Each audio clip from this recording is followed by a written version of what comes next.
Olá, tudo bem? Seja bem-vindo a mais essa transmissão da nossa exposição bíblica de domingo. Ainda não é possível estarmos reunidos presencialmente, mas em breve estaremos juntos para louvarmos e adorarmos ao Senhor. Estamos com muitas saudades e quando estivermos juntos vamos nos abraçar e agradecer a Deus com ações de graças. Abra sua Bíblia, destrave o seu smartphone no Salmo de número 67. Salmos 67. Convite para louvar a Deus. Vamos ler? Diz assim: Seja Deus gracioso para conosco, e nos abençoe e faça resplandecer sobre nós o seu rosto, para que se conheça na terra o teu caminho e em todas as nações a tua salvação. Louvem-te os povos, ó Deus, louvem-te os povos todos, alegrem-se e exultem as nações, pois julgas os povos com justiça e guias na terra as nações. Louve-te os povos, ó Deus, louve-te os povos todos. A terra deu seu fruto, e Deus, o nosso Deus, nos abençoa. Que Deus nos abençoe, e todos os confins da terra o temerão. Que possamos louvar e entronizar ao Senhor em todo o tempo. Vamos orar? Deus, obrigado pela oportunidade de estarmos reunidos em Teu nome para louvar, adorar e Te entronizar. Recebe a nossa devoção, a nossa adoração, Pai, como um incenso agradável. Obrigado pela oportunidade que, mesmo distante, Senhor, estamos reunidos através da tecnologia. Obrigado, Pai. Essa é a nossa súplica, no nome de Jesus. Amém. Louvemos ao Senhor.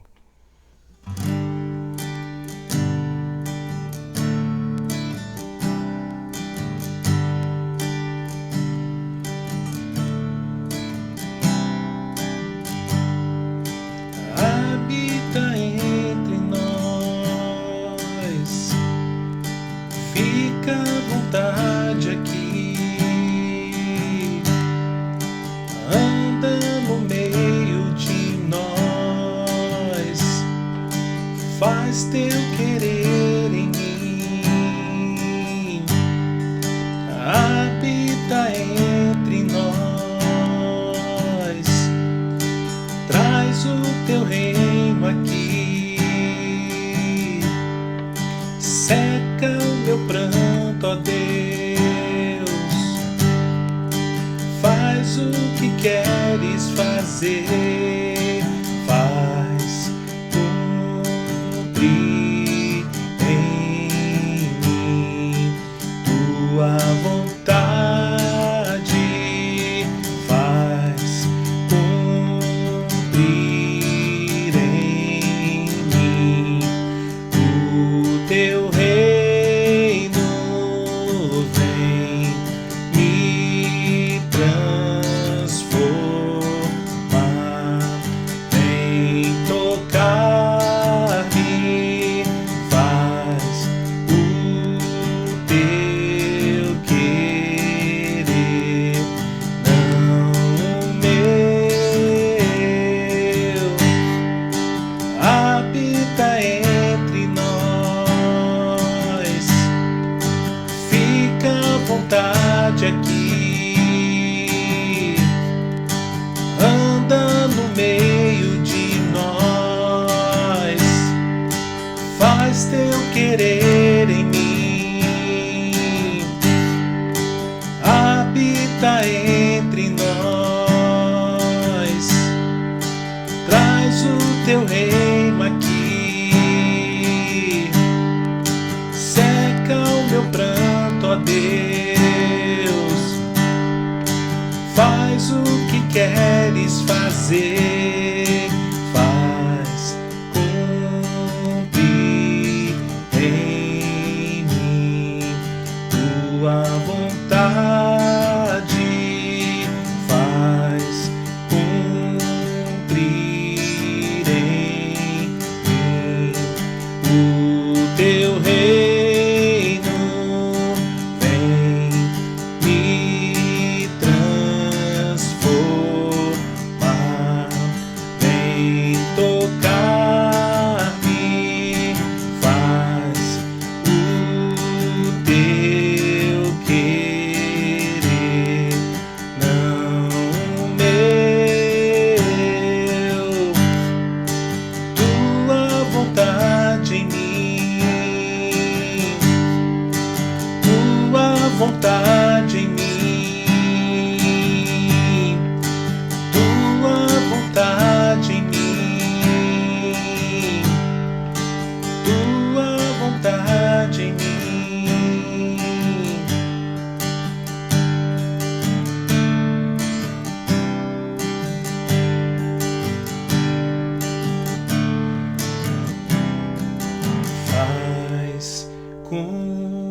cumprir em mim tua vontade,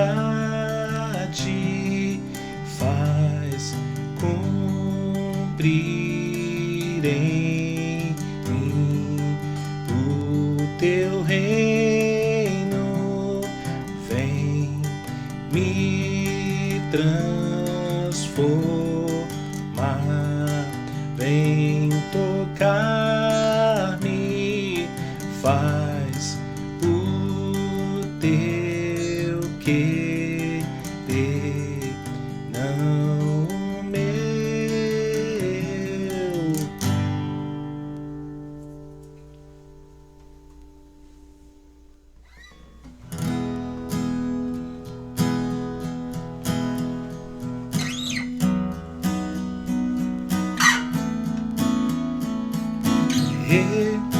Recebo sim o teu eterno amor por mim. Recebo sim o teu eterno amor por mim. Recebo sim o teu eterno amor por mim. Recebo sim o teu eterno amor por mim. Nada que eu disser afasta o teu amor. Onde quer que eu vá, teu amor lá estará.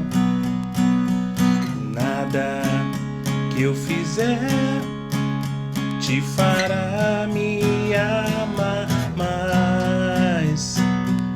Teu amor é um dom que eu só tenho que aceitar. Recebo sim o teu eterno amor por mim. Recebo sim o teu eterno amor por mim. Recebo sim o teu eterno amor por mim. Recebo sim o teu eterno amor por mim. Nada que eu disser afasta o teu amor. Onde quer que eu vá, teu amor lá estará. Nada que eu fizer te fará me amar mais. Teu amor é um dom que eu só tenho que aceitar. Eu recebo teu amor por mim. Eu recebo teu amor por mim. Eu recebo teu amor por mim. Eu recebo teu amor por mim.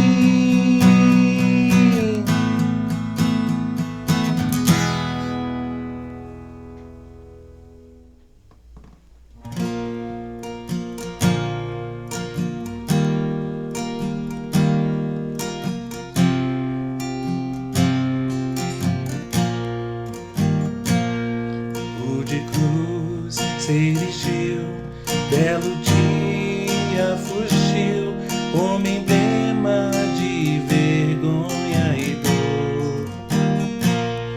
Mas contemplo essa cruz, porque nela Jesus deu a vida por mim, pecador.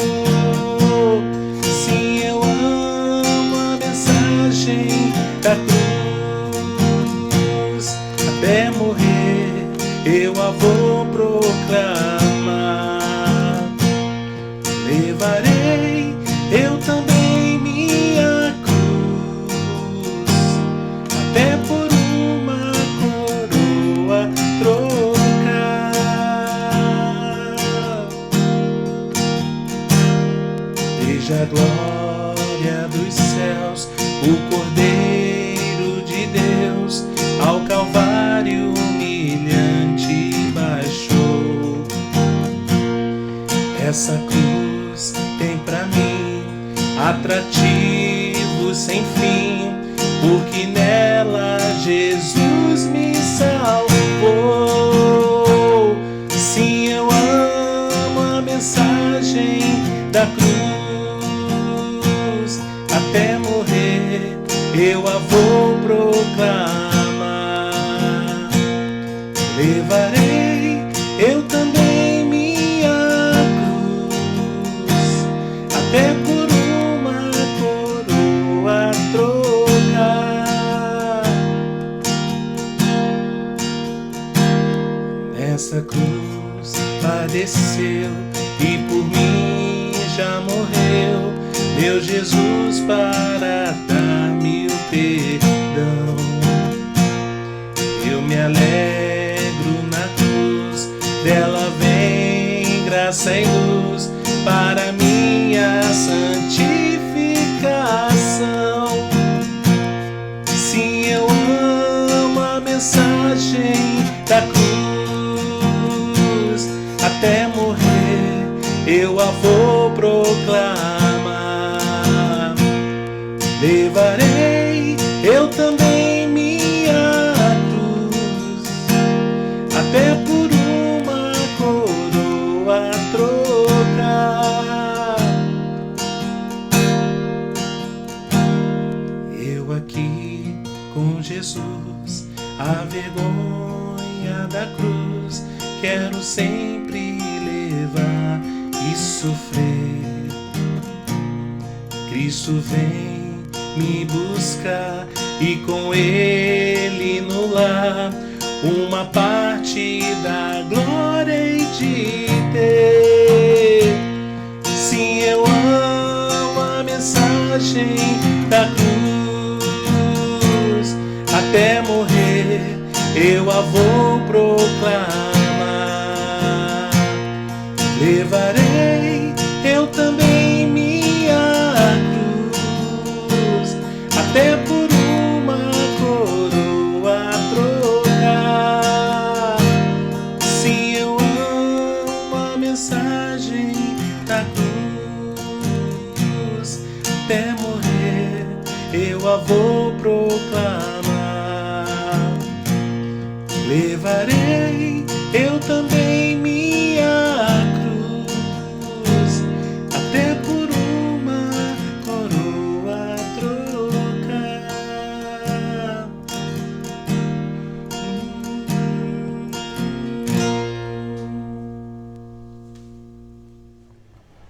Olá, boa tarde, tudo bem com vocês? Graça e paz. Sejam muito bem-vindos a mais essa transmissão da série expositiva No Princípio, uma exposição do livro de Gênesis. Abra sua Bíblia, destrave o seu smartphone no livro de Gênesis, o capítulo 15. Vamos ler dos versos 1 ao 21.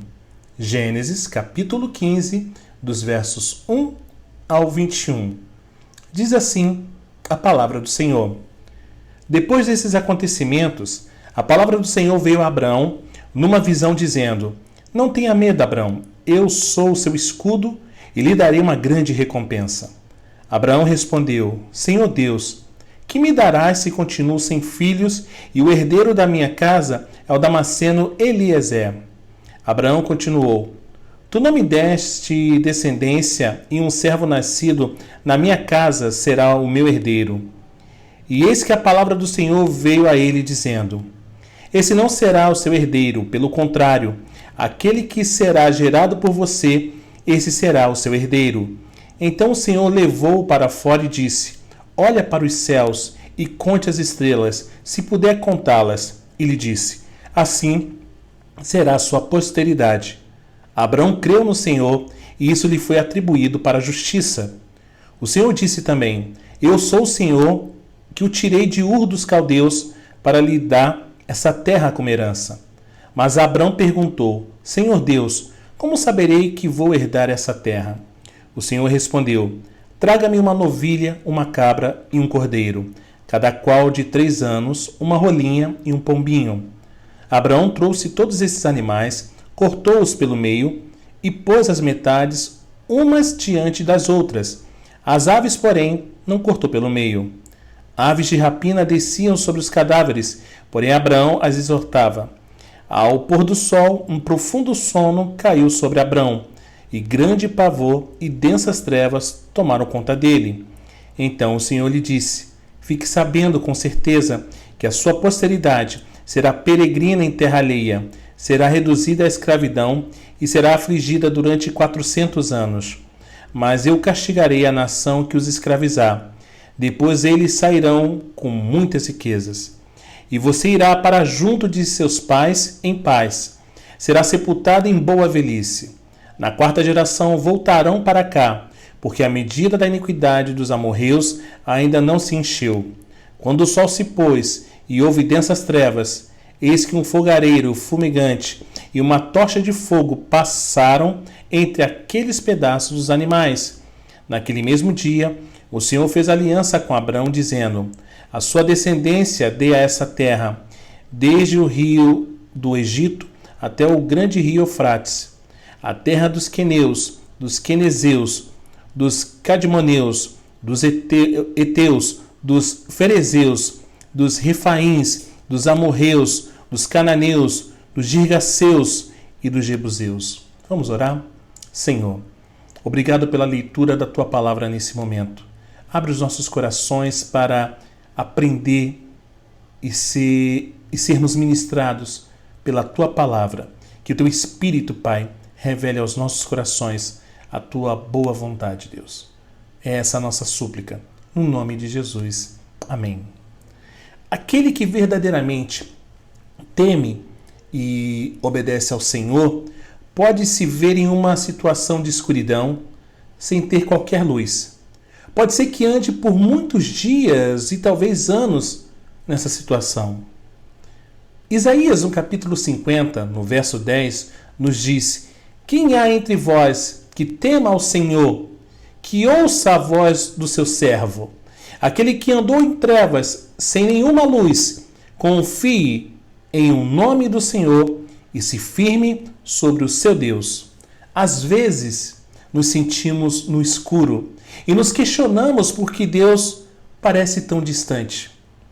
E durante a rebelião dos Boxers, a missão do interior da China passou por grande sofrimento e o seu fundador, J. Hudson Taylor, disse a um amigo: não consigo ler, não consigo pensar, nem sequer consigo orar, mas posso confiar.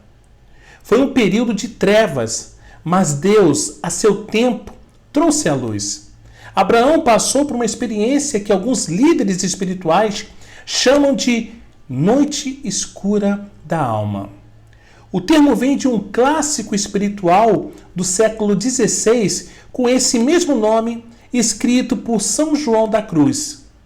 Tomando por base as cenas noturnas descritas em Cantares de Salomão, o livro conta como o Filho de Deus chega ao mais profundo amor e fé ao passar pela escuridão temporária e parecer distante de Deus. Não é uma experiência fácil, mas por vezes, irmãos, ela é necessária. Abraão tinha 3 grandes preocupações. Quando o patriarca passou por essa noite escura, Deus tratou essas 3 questões que nessa tarde, início de noite, vamos tratar, vamos estudar. E a primeira questão que eu quero levantar aqui hoje com os irmãos foi sua segurança. Vamos ler novamente o verso 1 de Gênesis 15? Depois desses acontecimentos, a palavra do Senhor veio a Abraão, numa visão, dizendo: não tenha medo, Abraão, eu sou o seu escudo e lhe darei uma grande recompensa. No capítulo anterior, 14, que lemos na semana passada, tratamos aqui das ações de Abraão, mas nesse capítulo 15 vamos tratar de suas emoções, inclusive de grande pavor e cerradas trevas. Pessoas de fé também tem sentimentos que não devem ser desmerecidos, nem tampouco ignorados. Muitos cristãos ortodoxos têm a tendência de enfatizar a mente e a vontade de minimizar as emoções. E isso, irmãos, é um grande e grave erro que pode levar a uma vida desequilibrada. Somos feitos à imagem de Deus e isso inclui também as nossas emoções. Ao mesmo tempo que não é sábio confiar nas emoções e ignorar o que diz a mente, também não é sábio negar e reprimir as emoções e se tornar um autômato religioso.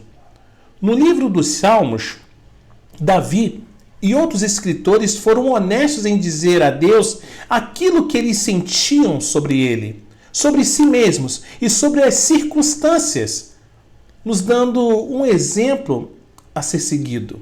Eles foram sinceros, eles foram honestos. Cristo foi um homem verdadeiro e expressou abertamente as suas emoções, como alegria, tristeza, ira santa e amor. O que Abraão tinha a temer, uma vez que havia vencido a batalha? Dentre outras coisas, ele era humano. E nossas emoções se desintegram depois de um período de grande perigo e dificuldade. E isso ajuda a explicar por que o profeta Elias ficou tão desanimado depois da vitória sobre Baal no Monte Carmelo. Depois do pico da montanha, vem o vale.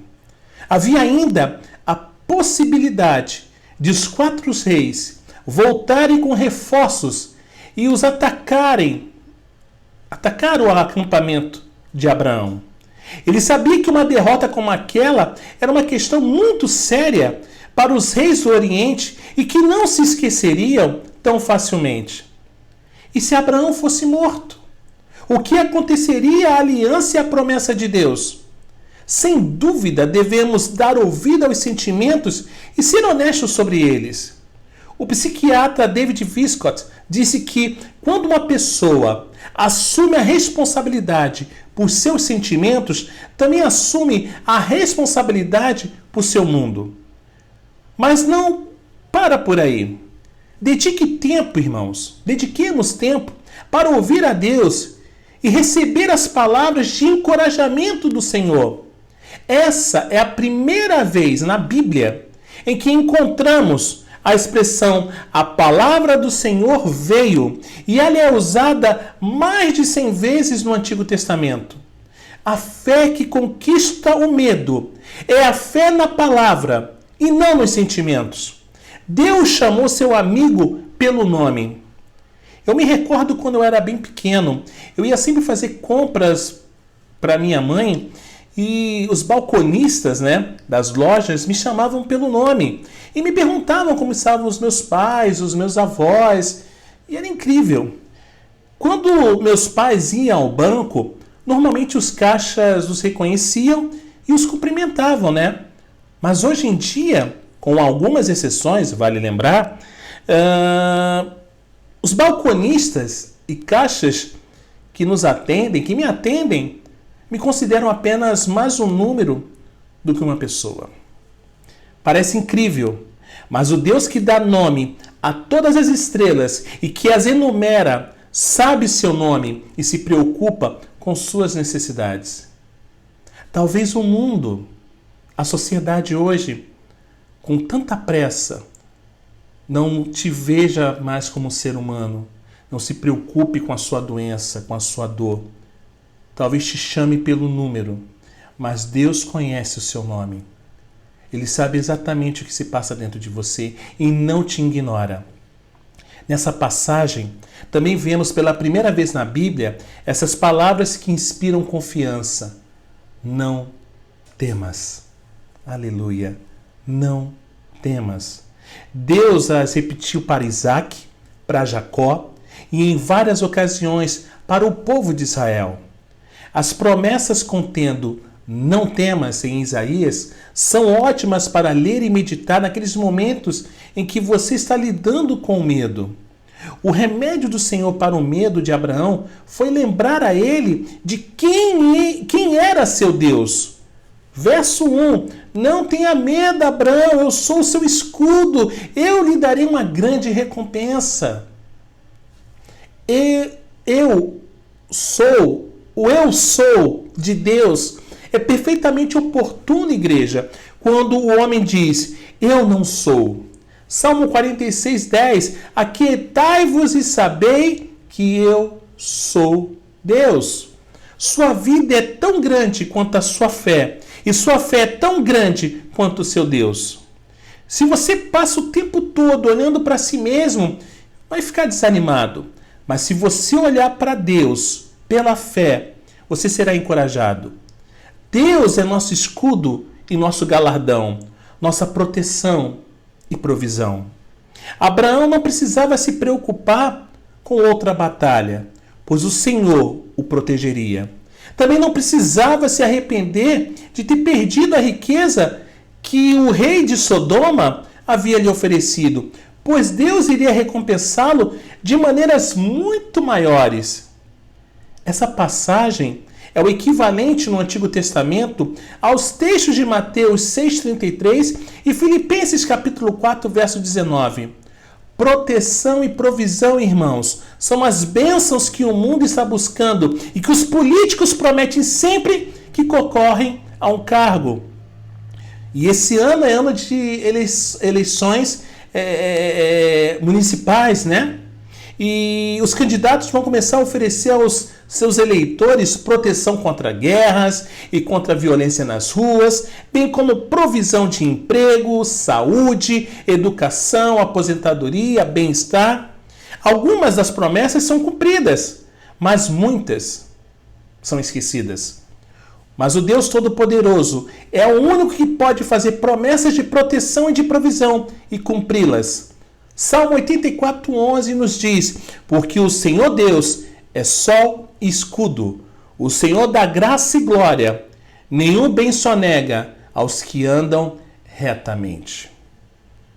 A segunda questão, seu herdeiro. Vamos ler do verso 2 ao verso 6 de Gênesis 15? Diz assim, Abraão respondeu, Senhor Deus, que me darás se continuo sem filhos, e o herdeiro da minha casa é o Damasceno Eliezer? Abraão continuou, tu não me deste descendência, e um servo nascido na minha casa será o seu herdeiro. E eis que a palavra do Senhor veio a ele, dizendo, esse não será o seu herdeiro, pelo contrário, aquele que será gerado por você, esse será o seu herdeiro. Então o Senhor o levou para fora e disse, olhe para os céus e conte as estrelas, se puder contá-las. Ele disse, assim será a sua posteridade. Abraão creu no Senhor e isso lhe foi atribuído para a justiça. Deus havia prometido a Abraão, irmãos, que os seus descendentes seriam tão numerosos quanto o pó da terra e que trariam bênçãos para o mundo todo. Porém, havia uma questão. Abraão e Sara ainda não tinham filhos. E se Abraão morresse, o único herdeiro seria seu primeiro secretário, a saber, Eliezer. Ló havia saído de cena e os outros parentes de Abraão estavam a quase 800 quilômetros de lá, na Mesopotâmia. O que havia acontecido com a promessa então? A preocupação de Abraão não era apenas consigo mesmo e com sua esposa, mesmo que com todos os casais do Oriente, eles desejassem ter filhos. Estavam preocupados com a concretização do plano de Deus para a salvação de todo o mundo. O Senhor tinha um plano glorioso e havia feito uma promessa generosa, mas Deus parecia não estar fazendo absolutamente nada. Abraão e Sara estavam envelhecendo, o tempo estava se esgotando. Essa é uma das lições fundamentais da Escola da Fé, como falamos semana passada.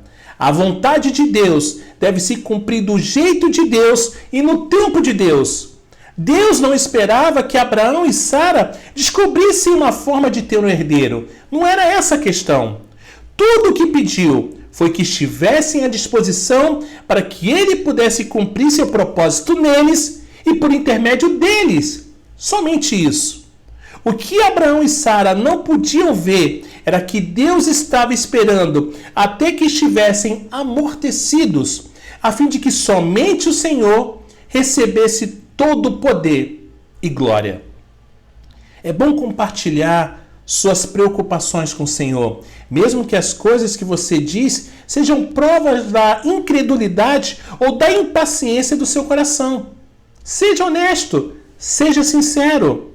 Deus não fecha seus ouvidos para suas perguntas e não é insensível para com seus sentimentos. Ele não repreendeu Abraão, antes lhe deu a certeza de que precisava. 1 Pedro capítulo 5, verso 7 diz: lançando sobre ele toda a vossa ansiedade, porque ele tem cuidado de vós.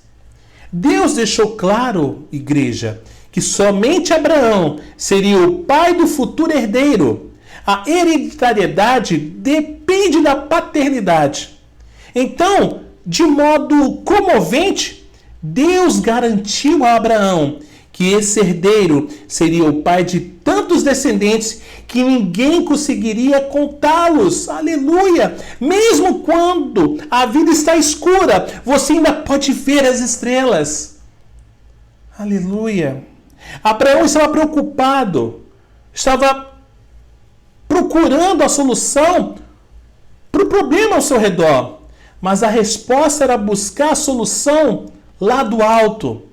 O catálogo geral usado pelos astrônomos tem cerca de 30 mil estrelas registradas, mas calcula-se que, além dessas, ainda haja mais de 100 bilhões. Vocês têm ideia de quantas estrelas existem? Mais de 100 bilhões. Deus não disse que Abraão teria esse número de descendentes, mas sim que, como as estrelas seriam demais para poder contar, quer Abraão olhasse para baixo e visse o pó da terra, quer olhasse para cima e visse as estrelas, iria se lembrar da promessa de Deus e confiar. As promessas que Deus fez na sua vida, Ele vai cumprir. No tempo dele, não é no seu. Apenas descanse, apenas confie, apenas espere. Essa promessa foi repetida a Abraão e reafirmada a Isaac. As promessas não nos servem de nada se não crermos nela e se não agirmos em função delas. Abraão já havia confiado na promessa de Deus e provado essa confiança ao deixar seu lar e ir para Canaã, lembram? No entanto, Gênesis 15, verso 6 é a primeira referência que a Bíblia faz à fé do patriarca Abraão. Esse verso do Antigo Testamento equivale a João 3,16. E por esse motivo, os escritores do Novo Testamento usaram essa passagem para ilustrar a salvação pela fé. O original hebraico de Gênesis 15,6 contém apenas 5 palavras, mas como são ricas em seu significado. O verso ele é citado 3 vezes no Novo Testamento. Em Gálatas 3,16, em Romanos 4,3 e em Tiago 2,23. As 3 palavras-chave são crer, imputado e justiça. Abraão creu em Deus, o que literalmente significa, Abraão disse, amém, Deus. A palavra hebraica traduzida por crer significa apoiar todo o peso sobre. Abraão se apoiou completamente na promessa de Deus e no Deus da promessa. Não somos salvos ao fazermos promessas para Deus, mas sim ao crer nas promessas de Deus. No Evangelho de João, escrito para dizer às pessoas como encontrar a salvação, a palavra crer é usada quase 100 vezes. A salvação, gente bonita e fofa de Deus, é uma dádiva generosa de Deus e é recebida pela fé. Qual era a maior necessidade de Abraão? Justiça. Essa é a maior necessidade das pessoas em nosso mundo de hoje, pois todos pecaram e carecem da glória de Deus. Não há justo nenhum sequer. Romanos 3,10 nos afirma isso. Não basta ser religioso. Deus requer de nós perfeita justiça. Do contrário, não permitirá que entremos em seu lar celestial. De que modo Abraão, irmãos, recebeu essa justiça? Ele creu no Senhor e a justiça lhe foi o quê? Imputada. Imputar quer dizer atribuir a alguém, caracterizar como? Na cruz, nossos pecados foram atribuídos a Jesus. Foi contado com os transgressores, Isaías 53:12, quando ele sofreu o castigo que nos era devido. Irmãos, ao confiarmos em Cristo, a justiça dele nos é atribuída. E você e eu podemos nos apresentar justos e perdoados diante de um Deus santo. Abraão provou sua fé por meio de suas obras quando ofereceu Isaque no altar. Abraão não foi salvo por sua obediência a Deus, nem por prometer ser obediente a ele. Porém, contudo, sua obediência provou sua fé. Os pecadores não são salvos pela fé acrescida de obras, mas por uma fé que redunda em obras. Invista um tempo lendo Gálatas 3, Romanos 4 e Tiago 2, e vocês verão como Abraão ilustra a salvação pela fé. Em Gálatas 3, Paulo concentra-se no crer. Em Romanos 4, ele trata do imputar. Já em Tiago 2, Tiago explica a justiça. São necessários 3 capítulos do Novo Testamento para explicar um verso. A resposta ao medo de Abraão foi a presença de Deus. Eu sou. A resposta à preocupação de Abraão quanto ao seu herdeiro foi a promessa de Deus. Eu vou. De que modo Deus respondeu à terceira preocupação de Abraão? A terceira e última questão que eu trato com os irmãos nesse início de noite. Sua terra. Vamos ler dos versos 7 a 21 de Gênesis 15. Diz assim: O Senhor disse também: Eu sou o Senhor que o tirei de Ur dos Caldeus para lhe dar essa terra como herança. Mas Abraão perguntou: Senhor Deus, como saberei que vou herdar essa terra? O Senhor respondeu: Traga-me uma novilha, uma cabra e um cordeiro, cada qual de 3 anos, uma rolinha e um pombinho. Abraão trouxe todos esses animais, cortou-os pelo meio e pôs as metades umas diante das outras. As aves, porém, não cortou pelo meio. Aves de rapina desciam sobre os cadáveres, porém Abraão as enxotava. Ao pôr do sol, um profundo sono caiu sobre Abraão, e grande pavor e densas trevas tomaram conta dele. Então o Senhor lhe disse: Fique sabendo com certeza que a sua posteridade será peregrina em terra alheia, será reduzida à escravidão e será afligida durante 400 anos. Mas eu castigarei a nação que os escravizar. Depois eles sairão com muitas riquezas. E você irá para junto de seus pais em paz. Será sepultado em boa velhice. Na 4ª geração voltarão para cá, porque a medida da iniquidade dos amorreus ainda não se encheu. Quando o sol se pôs e houve densas trevas, eis que um fogareiro fumegante e uma tocha de fogo passaram entre aqueles pedaços dos animais. Naquele mesmo dia, o Senhor fez aliança com Abraão, dizendo: A sua descendência dê essa terra, desde o rio do Egito até o grande rio Eufrates, a terra dos queneus, dos quenezeus, dos cadmoneus, dos heteus, dos ferezeus, dos refaíns, dos amorreus, dos cananeus, dos girgaceus e dos jebuseus. Irmãos, Deus disse a Abraão que daria a terra de Canaã a ele e aos seus descendentes. E então reafirmou essa promessa. A terra é uma parte importante da aliança, pois é na terra de Israel que se desenrola o drama divino da história da salvação. Israel também serve de palco para o último ato desse drama, quando o Messias volta para reinar na terra. Durante séculos, Israel foi uma nação sem terra e tudo indicava que a promessa não iria se cumprir. Em 1932, o comentarista inglês J. Campbell Morgan escreveu: "Agora eu estou quase inteiramente convencido de que o ensinamento das Escrituras como um todo é este: não há futuro algum para Israel como povo aqui na terra." Então, em 14 de maio de 1948, a nação de Israel voltou a existir. Assim como Deus cumpriu sua promessa a Abraão e enviou o Messias, também cumprir a sua promessa e restaurará a terra a seu povo. A pergunta de Abraão não era uma demonstração de incredulidade, mas sim o pedido de um sinal como garantia. Ele estava certo de que Deus lhe daria o filho prometido, mas a terra estava na mão de nações pagãs. Uma coisa era Abraão possuir a terra, mas como seus descendentes tomariam sua posse para que pudessem desfrutar dela?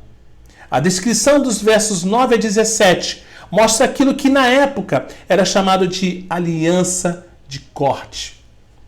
Esse ritual solene incluía a morte de animais e o compromisso das pessoas com uma promessa.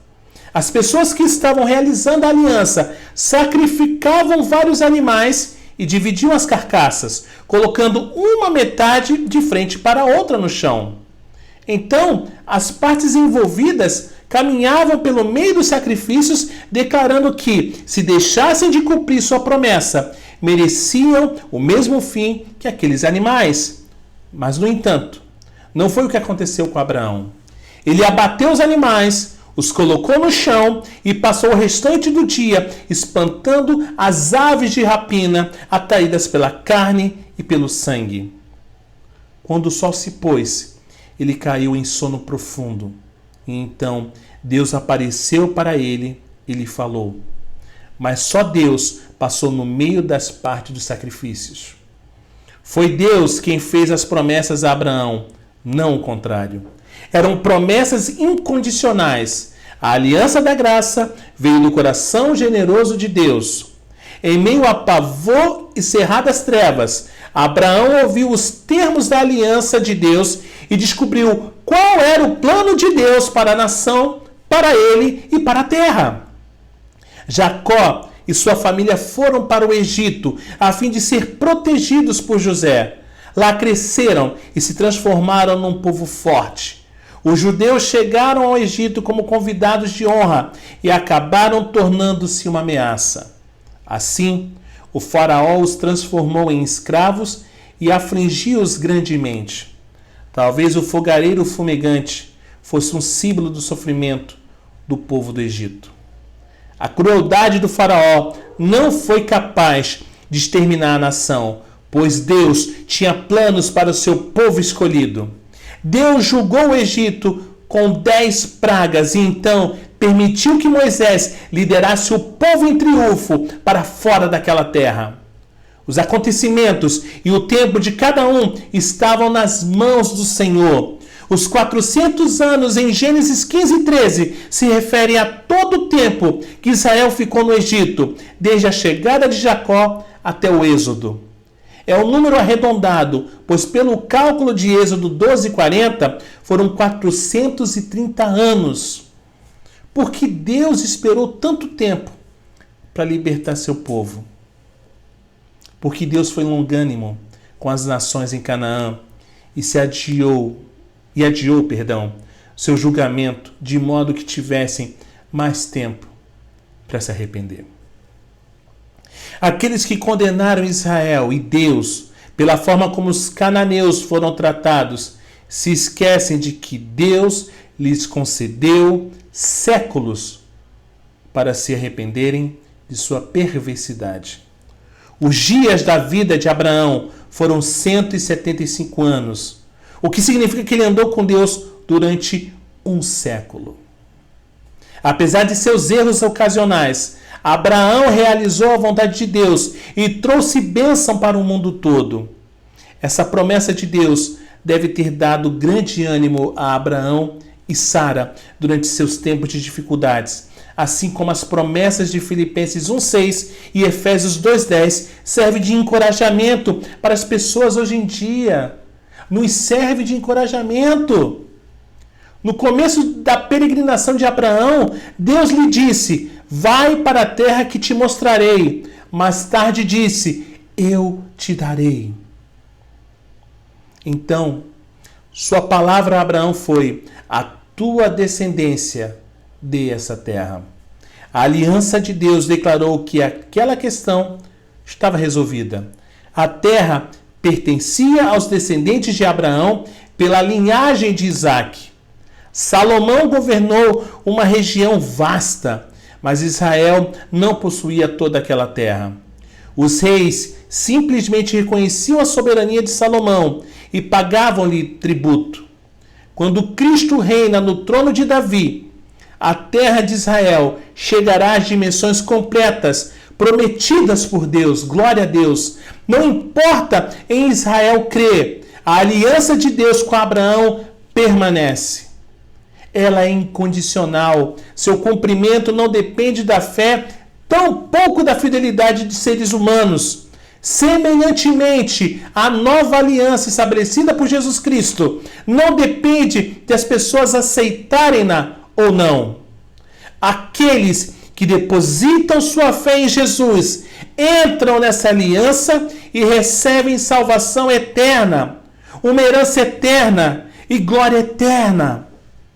Quando Abraão se preocupou consigo mesmo, Deus deu-lhe segurança dizendo: eu sou. Quando se preocupou com seu herdeiro, ouviu do Senhor dizendo: eu vou.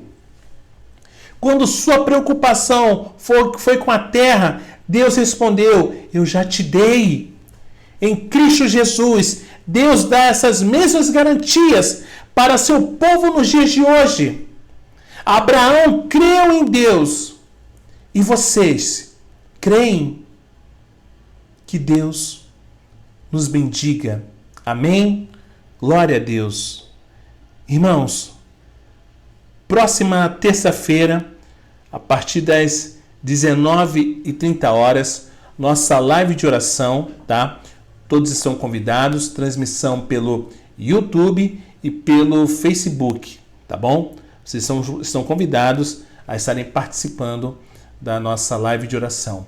Na quinta-feira, a partir das 21h, início da nova série online, a qual vamos estar tratando sobre o que significa ser nascido de novo. Isso aí, o que significa ser nascido de novo. Então, todos estão convidados a participar do primeiro episódio dessa série, que promete ser tão intensa e incrível como foi, afinal de contas, quem é Jesus. Foi uma série com 9 episódios e foi fabulosa. Então, o que significa ser nascido de novo, eu estou com grandes expectativas no Senhor para o que Ele vai falar e ministrar aos nossos corações. Então, nessa quinta-feira, às 21h, o início da nova série, o que significa ser nascido de novo. Domingo, às 17h, estaremos novamente, se assim o Senhor permitir, reunidos para a série expositiva No Princípio, uma exposição do livro de Gênesis, tá? Alguns irmãos têm nos perguntado, têm nos enviado mensagem, perguntando quando vamos voltar a nos reunir presencialmente. Irmãos, o nosso município de Nova Iguaçu já autorizou os encontros, né, entre as igrejas. Nós, do Encontro Gênesis, conversamos com o nosso conselho, com o nosso presbitério, conversamos com os irmãos e achamos melhor, mais prudente, aguardarmos um pouco mais. Então, em julho ainda não estaremos nos reunindo presencialmente. Se assim o Senhor permitir, a partir de agosto, nós estaremos nos reunindo presencialmente no nosso espaço, tá? Na nossa paróquia. Então, no mês de julho, ainda não vamos nos reunir presencialmente. Se Deus assim o permitir, a partir de agosto estaremos nos reunindo presencialmente, tá? E aí eu gostaria muito de receber os irmãos que querem nos conhecer, querem participar da nossa reunião. Para nós será um tempo muito, muito fabuloso, tá? Então, é isso. Vamos orar? Deus, muito obrigado por essa oportunidade que o Senhor mais uma vez nos concede. Estamos reunidos como igreja, Deus, para compartilharmos a Tua palavra e o Senhor, através do Teu Espírito Santo, ministrar os nossos corações. Obrigado, Deus, que possamos descansar no Senhor e confiar em Ti, saber que o Senhor está no controle de tudo, Pai, que nada foge ao Teu cuidado. Muito obrigado, Pai, em nome de Jesus. O Senhor os abençoe e os guarde. O Senhor faça resplandecer o seu rosto sobre vocês e tenha misericórdia de vocês. O Senhor sobre vocês levante o seu rosto e lhes dê a paz, no nome de Jesus. Amém. Deus abençoe a cada um dos irmãos. Mais uma reunião, mais uma transmissão para a honra e glória do Senhor. Obrigado por todos que participaram. Vocês viram aí passando algumas informações sobre as nossas reuniões, sobre as nossas redes sociais, site. Saiba mais, visite, conheça um pouco mais do Encontro Gênesis, tá bom? Deus abençoe a cada um dos irmãos. Uma semana incrível na presença de Deus. Paz e bem a todos.